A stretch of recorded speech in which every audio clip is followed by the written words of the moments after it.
કમરના નીચેના ભાગમાં ક્યારે એવી જકડન અનુભવી છે જાણે આખા દિવસની ગતિ જ ધીમી પડી ગઈ હોય? જો આવો અનુભવ થતો હોય તો આ સમજૂતી બહુ કામ લાગશે. આજે આપણે કેટલીક એવી સરળ કસરતો જોઈશું જે આ જકડનમાંથી છુટકારો અપાવવામાં મદદ કરી શકે છે. ખબર છે, સવારે ઉઠતાની સાથે જ અથવા કલાકો સુધી ખુરશી પર બેઠા પછી કમરમાં એકદમ જકડન આવી જાય છે, નહીં? આ એક બહુ જ સામાન્ય વાત છે. પણ સારી ખબર એ છે કે એનો ઉપાય પણ એટલો જ સરળ છે. તો સૌથી પહેલાં એ સમજીએ કે આ જકડન છે શું અને કેમ થાય છે. કારણ કે એકવાર મૂળ વાત પકડાઈ લે ને તો પછી એનો ઉકેલ શોધવો બહુ જ સહેલો થઈ જાય છે. જુઓ, આ જકડનને એક સમસ્યા તરીકે જોવાની જરૂર નથી. એને એ રીતે વિચારો કે આપણું શરીર આપણી સાથે વાત કરી રહ્યું છે. એ કહી રહ્યું છે, ચાલ થોડી હલચલ કરીએ, થોડું ધ્યાન આપ. એટલે ડરવાની તો બિલકુલ જરૂર નથી. ઉલટાનું, આ તો એક મોકો છે આપણા શરીરને સાંભળવાનો. તો પછી શરીરના આ સંદેશનો જવાબ શું આપવું? જવાબ એકદમ સિંગલ વર્ડમાં છે: મોબિલિટી, એટલે કે ગતિશીલતા. એકદમ હેલ્ધી અને ફ્લેક્સિબલ કમર માટે આ જ મુખ્ય ચાવી છે. ચાલો જોઈએ કે આ એક શબ્દમાં આટલો બધો જાદુ કેમ છુપાયેલો છે. અને આના ફાયદા જુઓ. સૌથી મજાની વાત તો એ છે કે આ બધા ફાયદા એકબીજા સાથે જોડાયેલા છે.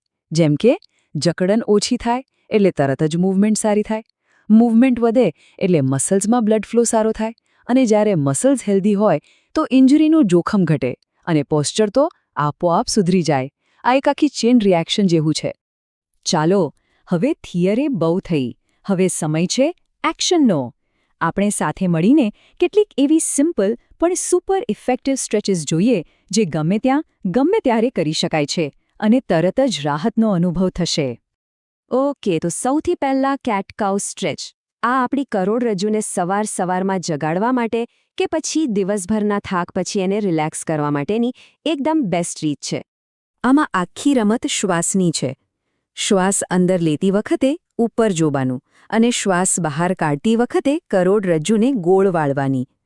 દરેક મૂવમેન્ટને એકદમ ધીમે ધીમે અને ધ્યાનથી ફીલ કરો. સાચું કહું ને તો આ એક પ્રકારનું મૂવિંગ મેડિટેશન જ છે. સરસ, કરોડરજ્જુ હવે થોડી વોર્મઅપ થઈ ગઈ છે. તો ચાલો હવે કમરના નીચેના ભાગના જે સ્નાયુઓ છે એમને થોડો આરામ આપીએ. આ સ્ટ્રેચ બરાબર એ જ જગ્યા પર અસર કરે છે. યાદ રાખજો, આ સ્ટ્રેચમાં કોઈ જ જબરદસ્તી નથી કરવાની. બસ આરામથી. જ્યાં સુધી એક હળવું ખેંચાણ મહેસૂસ થાય ત્યાં સુધી જ ઘૂંટણને છાતી તરફ લાવવાનું છે. અને દરેક શ્વાસ બહાર કાઢતી વખતે એવું વિચારો કે શરીરનો બધો જ તણાવ બહાર નીકળી રહ્યો છે. આપણી કરોડરજ્જુ સિર્ફ આગળ પાછળ નથી ઝૂકતી, એ ટ્વિસ્ટ પણ થાય છે, એટલે કે વળાંક લે છે. આ સ્ટ્રેચ બસ એ જ ટ્વિસ્ટિંગ મૂવમેન્ટને ફરીથી જીવંત કરે છે, જે ઘણીવાર બેઠા બેઠા જકડાઈ જાય છે. આ સ્ટ્રેચ કરતી વખતે કરોડરજ્જુને એકદમ સીધી રાખવાની છે. કલ્પના કરો કે જાણે માથા પરથી કોઈ દોરી વડે ઉપર તરફ ખેંચી રહ્યું છે, અને પછી ધીમે ધીમે વળો. બસ જ્યાં સુધી કમ્ફર્ટેબલ લાગે ત્યાં સુધી. આ ટ્વિસ્ટ કરોડરજ્જુને જાણે રિચાર્જ કરી દેશે. ઓકે, આટલી બધી મૂવમેન્ટ પછી હવે થોડો આરામ તો બને છે. Child pose. આ સિર્ફ એક સ્ટ્રેચ નથી, આ એક રિલેક્સેશન પોઝ છે. શરીરને થેન્ક યુ કહેવાનો એક મોકો છે. આ પોઝમાં આવીને બસ રિલેક્સ કરવાનું છે, બીજું કંઈ જ નહીં.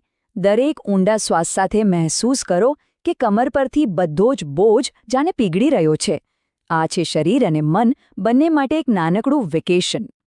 રિલેક્સેશન પછી હવે પીઠના સ્નાયુઓને થોડા મજબૂત બનાવવાનો સમય છે. કોબ્રા સ્ટ્રેચ, જે પોસ્ચરને સુધારવામાં પણ ખૂબ મદદ કરે છે. આમાં પણ કોઈ ઉતાવળ કે જોર જબરદસ્તી નથી. ધીમે ધીમે છાતીને ઉપર ઉઠાવવાની છે, જાણે કોઈ ફૂલ ધીમેથી ખીલી રહ્યું હોય. બસ એટલું જ ઉપર આવો જ્યાં સુધી આરામદાયક લાગે. યાદ રાખો, આ સ્ટ્રેન્થ માટે છે, સ્ટ્રેઇન માટે નહીં. ચાલો હવે મોબિલિટી અને સ્ટ્રેન્થની સાથે બેલેન્સને પણ જોડીએ. આ છે બર્ડ ડોગ એક્સરસાઇઝ. આ આપણા કોર મસલ્સને મજબૂત બનાવે છે, જે આપણી કમર માટે સૌથી મોટો સપોર્ટ સિસ્ટમ છે. આ એક્સરસાઇઝમાં કંટ્રોલ જ બધું છે. એવી કલ્પના કરો કે પીઠ પર પાણી ભરેલો ગ્લાસ મૂક્યો છે અને એને પાડવાનો નથી.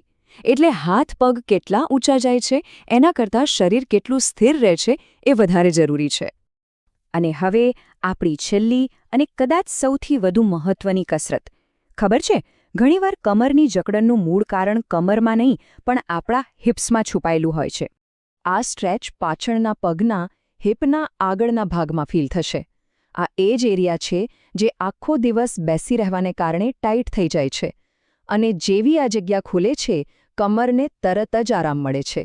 તો હવે આપણી પાસે બધા ટૂલ્સ તો આવી ગયા છે, પણ સાચો જાદુ તો ત્યારે થશે જ્યારે આપણે આ ટૂલ્સનો રોજ ઉપયોગ કરીશું.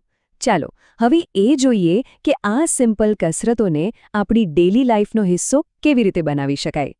બસ આ 4 વાતો ધ્યાનમાં રાખવાની છે. પહેલું, કન્સિસ્ટન્સી એટલે કે નિયમિતતા. બીજું, શરીરની વાત સાંભળવી. ત્રીજું, શ્વાસ પર ધ્યાન આપવું. અને ચોથું, આખો દિવસ પોસ્ચર સારું રાખવું. યાદ રાખો, કલાકો સુધી ક્યારેક કરવા કરતાં રોજની 5 મિનિટ વધારે અસરકારક છે. આ નાની નાની આદતો જ મોટો ફરક લાવશે. તો છેલ્લે સવાલ એ જ છે કે દિવસની માત્ર 5-10 મિનિટ આપણી રોજિંદી જિંદગીને કેટલી બદલી શકે છે? વધારે એનર્જી, વધારે આરામ અને હલનચલન કરવાની આઝાદી. આનો જવાબ ક્યાંય બહાર શોધવાની જરૂર નથી. એ આપણા પોતાના શરીરમાં જ છે, જે બસ થોડી મૂવમેન્ટની રાહ જોઈ રહ્યું છે.